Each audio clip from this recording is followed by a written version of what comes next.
এক বসছে 3 একে 3, 3 দোকানে 6। তো লসাগু সমান সমান 3 গুণ 3 গুণ 2, 3 গুণ 3 গুণ 2, 3 3 9 দোকানে 18 আসছে লসাগু। তো দেখো এখানে লসাগু কত হবে 18, উপরে কত আছে 1 গুণ 3 দিয়ে 18 ভাগ করলে কত হবে 3 6 18, যোগ উপরে 1 গুণ 9 দিয়ে 18 ভাগ করলে কত হবে 9 দোকানে 18, যোগ 1 গুণ 18 কে 18 ভাগ করলে 11, নিচে 18, 6 একে 6, 2 একে 2, 1 একে 1, তো কত আছে 6 8 একে 9, 9 এ 8। এবার দেখো 9 ভাগ করে 9 একে 9, 9 দোকানে 18 কত আছে 1 এ 2, এটা পরের দাগ কি বলছে দেখো, একে দাগে শূন্যস্থান পূরণ করো। 9 এর 7 হলো একটি ড্যাশ ভগ্নাংশ, 9 এর 7 হচ্ছে একটা অপ্রকৃত ভগ্নাংশ। একে দাগের পর 23 এর 5 ভগ্নাংশটিকে মিশ্র ভগ্নাংশে পরিণত করো। তো দেখো একে দাগের পর কত বলা হয়েছে 23 এর 5, তাহলে কিসে নিয়ে যেতে হবে মিশ্র ভগ্নাংশে।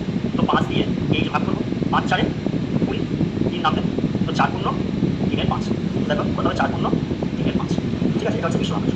পরের দাগ দেখো একে দাগের পর 23 এর 5 এটা হয়ে গেছে, একে দাগের ঘর 4 যোগ 1 এর 5 কে অপ্রকৃত ভগ্নাংশে পরিণত করো। দেখো একে দাগের ঘর 4 যোগ 1 এর 5 কি করতে হবে অপ্রকৃত ভগ্নাংশে প্রকাশ করতে হবে। তো এখানে 4 কিছু 1 আছে, 1 আর 5 এর লসাগু কত হবে 5, উপরে কত আছে 4 গুণ 1 দিয়ে 5 ভাগ করলে কত হবে 5, যোগ উপরে কত 1 1 গুণ 5 দিয়ে 5 ভাগ করলে কত হবে 1, কত 4 5 20, যোগ 1 একে 1, নিচে 5, 20 সাথে 1 যোগ করলে কত 21, আর নিচে কত 5, এটা উত্তর। পরের দাগ দেখো একে দাগে বলছে শূন্যস্থান পূরণ করো। বর্গক্ষেত্রের একটি বাহু দৈর্ঘ্য সমান সমান ড্যাশ ভাগ 4, এখানে কি লিখব পরিসীমা ভাগ 4। চ কি করছে দেখো, একটি আয়তাকার বাগানের দৈর্ঘ্য 40 মিটার ও প্রস্থ 15 মিটার। বাগানটির চারদিকে বেড়া দিয়ে বেড়া দিতে কত মিটার বেড়ার প্রয়োজন হবে। তো দৈর্ঘ্য 40 মিটার, প্রস্থ 15 মিটার, বেড়া তো মানে কি করতে হবে বাগানটির পরিসীমা বের করতে হবে। দেখো চ আয়তকার বাগানের দৈর্ঘ্য 40 মিটার এবং প্রস্থ 15 মিটার। অতএব আয়তাকার বাগানের পরিসীমা সমান সমান সূত্র কি 2 গুণ দৈর্ঘ্য যোগ প্রস্থ।